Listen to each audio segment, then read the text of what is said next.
Welcome to new TV Telugu. Telangana Congress ప్రభుత్వం 6 గ్యారెంటీల్లో భాగంగా అమలు చేస్తున్న ప్రతిష్టాత్మక మహాలక్ష్మి పథకాన్ని మరింత మందికి చేరువ చేసేందుకు చర్యలు వేగవంతం చేసింది. ఈ పథకంలో భాగమైన 500 రూపాయలకే గ్యాస్ సిలిండర్ సదుపాయాన్ని కొత్తగా మరో 5 లక్షలకు పైగా పేద కుటుంబాలకు విస్తరించాలని నిర్ణయించింది.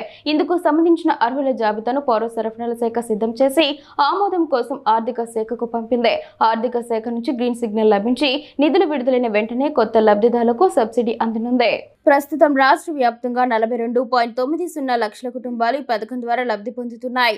2024 ఫిబ్రవరిలో ప్రభుత్వం ఈ పథకంపై అధికారిక నోటిఫికేషన్ విడుదల చేయగా ప్రజాపాలన కార్యక్రమం ద్వారా దాదాపు 91.49 లక్షల మంది దరఖాస్తు చేసుకున్నారు. దరఖాస్తుల పరిశీలన అనంతరం తొలి దశలో 42.90 లక్షల మందిని అర్హులుగా గుర్తించారు. ఈ లబ్ధిదారుల గ్యాస్ సబ్సిడీ రియంబర్స్మెంట్ కోసం ప్రభుత్వం వార్షిక బడ్జెట్లో 723.30 కోట్లు కేటాయించింది.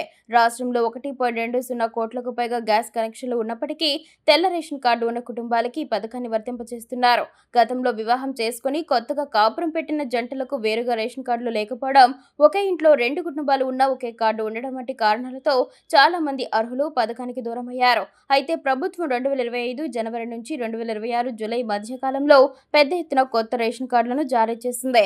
ఈ కొత్త రేషన్ కార్డులు పొందిన వారు మహాలక్ష్మి పథకం కోసం మళ్లీ దరఖాస్తు చేసుకున్నారు. ఈ దరఖాస్తును క్షుణ్ణంగా పరిశీలించిన పౌర సరఫరాల శాఖ 5 లక్షలకు పైగా కుటుంబాలను అర్హులుగా నిర్ధారించింది. ఆర్థిక శాఖ నుంచి అనుమతులు రాగానే ఉమ్మడి జిల్లాల వారీగా కొత్త లబ్ధిదారుల జాబితాను విడుదల చేస్తామని అధికారులు తెలిపారు. అనంతరం సబ్సిడీ మొత్తాన్ని నేరుగా లబ్ధిదారుల బ్యాంకు ఖాతాల్లో జమ చేస్తారు.